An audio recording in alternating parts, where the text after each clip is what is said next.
Če bi lahko eno osebo, ki je živa ali pa ni več živa, vprašali eno vprašanje, koga in kaj bi želeli vprašati. To coaching vprašanje je namenjeno vsem tistim, ki bi radi razširili svoj zemljevid sveta, ki bi radi pokukali v zemljevid sveta nekoga drugega.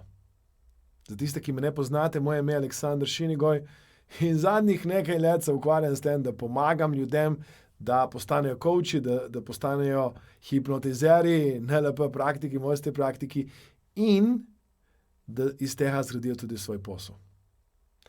Zakaj je to coaching vprašanje danes toliko pomembno? Je zato, ker si želim, da pokukate v razmišljanje čim večjega števila ljudi.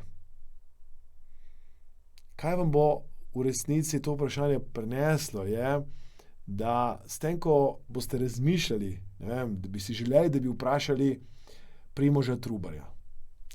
In bi ga vprašali, kako težko je bilo napisati knjigo v tistem času. Je seveda samo vprašanje irelevantno do trenutka, ko začnete razmišljati ali pa se postavljati v vlogo, kaj bi vam ta oseba rekla.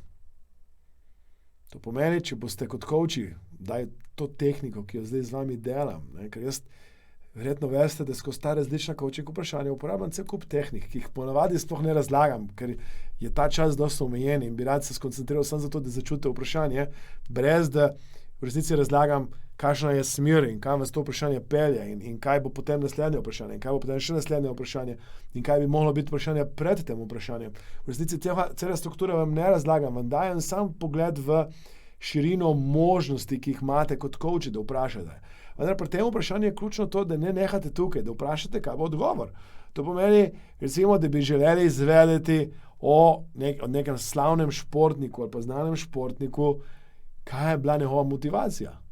Ja, in bi recimo rekli, da vas zanima in bi radi vprašali, ne vem, Michael Jordan. Ja? Michael, kaj je bila tvoja motivacija? Kaj je tebe motiviralo? In potem, kot coach je fajn, da vprašate, kaj bi Michael rekel? Kaj mislite, da bi rekel?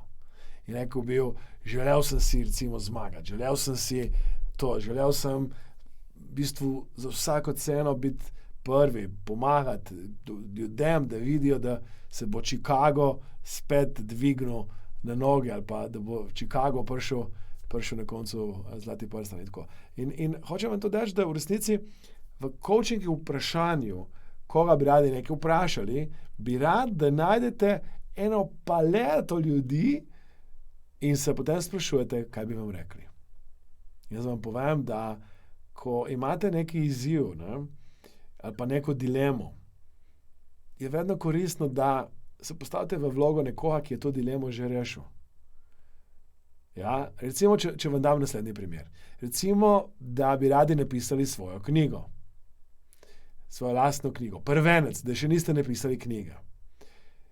In potem bi bilo fajn, da tukaj recimo v tem vprašanju, koga bi vprašali vprašate nekoga, ki je knjigo napisal.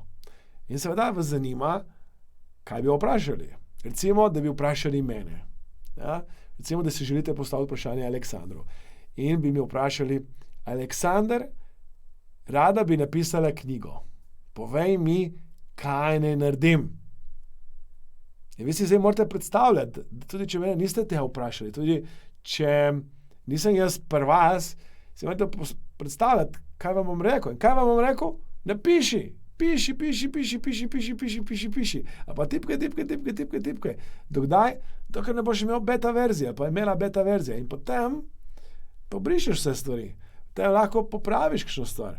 Tudi tvoja naloga ali pa vaša naloga mora biti ta, da ne samo vprašate, se pravičujem, ker sem šel malo ven iz klasičnega načina, kako podajam tako coaching vprašanja v malo meta pozicijo, da razlagam še nekaj več o tem vprašanju, vendar bi rad, da začutite smisel tega. Mislim, vsako vprašanje, ki ga dam za vas, ima smisel, ima neko logično zaporedje in ima neko umestitev v coaching proces. Tega mi zdaj ne delamo v teh coaching vprašanjih, vendar sem tukaj mogoče šel malo iz te klasične oblike coaching vprašanja nekoliko drugačna in upam, da je bilo to za vas koristno. Tako da, koga bi vprašali radi eno vprašanje? A je ta oseba živa ali ni živa, to sploh ni važno. A je oseba resnična ali ni resnična, to sploh ni važno. Kaj bi vprašali? Prvo koga, seveda, in kaj bi vprašali? In na koncu, ko pa veste, kaj bi vprašali, še enkrat odgovorite na vprašanje, ki sem vam postavil. Kakšen odgovor mislite, da bi dobili?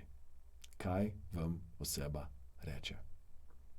Če je to vprašanje bilo koristno, vas vabim, da všečkate, da komentirate, da delite. Hvala, ker ste in hvala, ker me spremljate.